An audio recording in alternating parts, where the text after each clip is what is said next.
Base nomor 1, jebakan Town Hall. Oke, di sini kita buka dengan base pertama, yaitu tipe base jebakan TH. Tapi dengan angle yang agak sedikit berbeda. Jadi ini tuh bukan cuma sekedar naruh TH di pinggir, terus selesai. Bukan, melainkan lebih ke arah permainan pikiran. Oke, jadi gini. Kalau lawan melihat TH yang posisinya agak menonjol keluar seperti ini, di kepala mereka otomatis bakal mikir, ya udah, masuk dari sini aja, aman banget, bisa dapat 1 bintang gratis. Nah, padahal itu tuh cuma ilusi yang sengaja kita desain biar lawan ngerasa di atas angin, ya kan? Kayak ibarat pemerintah nih di suatu negara yang ngerasa kalau korupsinya nggak bakal ketahuan oleh publik. Oke, balik lagi ke pembahasan. Karena begitu mereka nurunin pasukan, ya udah, pasukan mereka bakal langsung masuk ke zona paling berbahaya dari base ini. Nah, jadi yang bikin base ini tuh kuat adalah formasi dari penempatan jebakannya. Pasukan lawan yang pengen buru-buru bakal meledak barengan, dan yang telat malah makin ke-delay di belakang. Yang pada akhirnya pasukan pendukung di belakang jadi rentan tanpa adanya perlindungan. Kayak misalnya hero kepisah dan spell juga terbuang percuma. Nah, jadi kesimpulannya buat kalian yang bertujuan untuk membuat lawan kehilangan ritme serangan dan kena mental breakdown, bahkan di detik pertama serangan, base inilah jawabannya. Dan terakhir, untuk isi bantuan klan kastilnya, kalian bisa isi dengan ini. Base nomor 2, asimetris. Oke, kita lanjut ke base kedua, yaitu si asimetris. Tapi kali ini kita nggak bahas tentang funneling doang, melainkan kita bakal bahas gimana base ini mengacaukan mental penyerang yang cuma bermodalkan prediksi.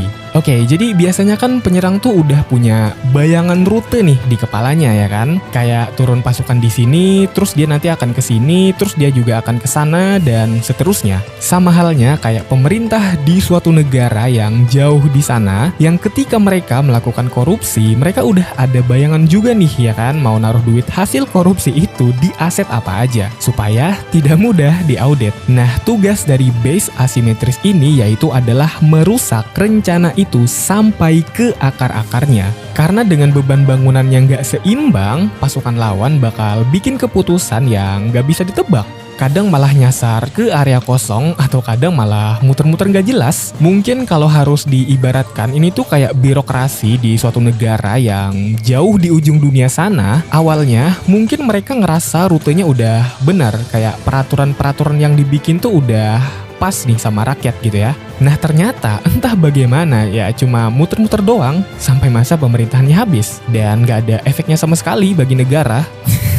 Oke. Nah, dan bagian paling menariknya dari base ini tuh nggak yang bikin lawan langsung gagal total, tapi gagal pelan-pelan. Ibaratnya kayak pasukan lawan kita suntik racun secara bertahap, yang dimana mereka ngerasa serangannya udah benar, yang padahal lagi kita giring ke posisi paling hancur. Dan terakhir, untuk isi bantuan klan kastilnya, kalian bisa isi dengan ini. Base nomor 3, ring base. Berikutnya di sini ada ring base, tapi kali ini dengan sudut pandang kontrol zona. Nah, jadi maksudnya kalau base lain itu kan fokusnya bagaimana cara musuh masuk. Nah, tapi kalau ring base ini sebaliknya, bagaimana biar musuh nggak bisa masuk. Yaitu di sini kita bikin lapisan luarnya serapat mungkin supaya pasukan lawan cuma punya satu pilihan mutlak. Target terdekat di mana? Ya, luar lagi dan luar lagi. Yang pada akhirnya pasukan lawan cuma jadi pengunjung yang asik keliling base di bagian luar doang, tanpa pernah ketemu jalan buat masuk ke inti dari base kita ini. Jadi dengan kata lain, area tengah dari base ini tuh ibarat ruang VIP para pejabat korupsi di penjara. Steril dan aman banget. Bahkan media pun gak pernah bisa meliput. Oke, jadi intinya cuma pasukan lawan yang benar-benar rapi dan punya rencana matang yang bisa masuk ke area dalam base kita ini. Kalau cuma modal spam pasukan tapi nggak punya timing spell yang pas dan pembacaan base yang bagus, ya wassalam ya kan. Pasukan lawan keburu habis di luar, bahkan sebelum bisa masuk ke area krusial di tengah base kita ini. Dan terakhir untuk isi bantuan klan kastilnya, kalian bisa isi dengan ini. Base nomor 4, simetris.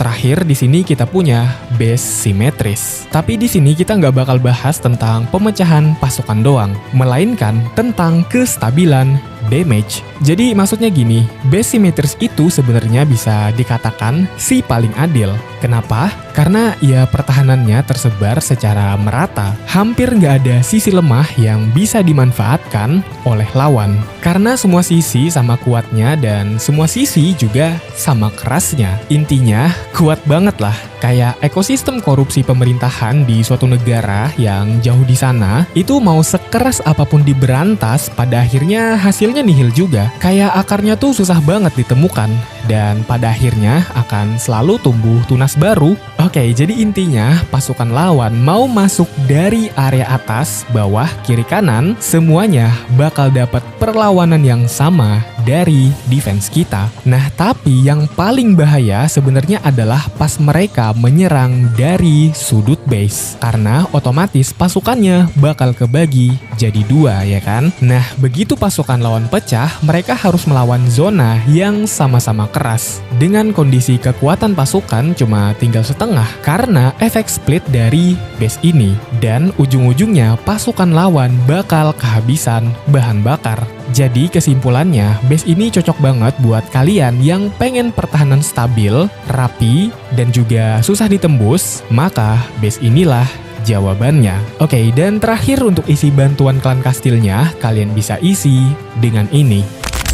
Base nomor 5, bonus.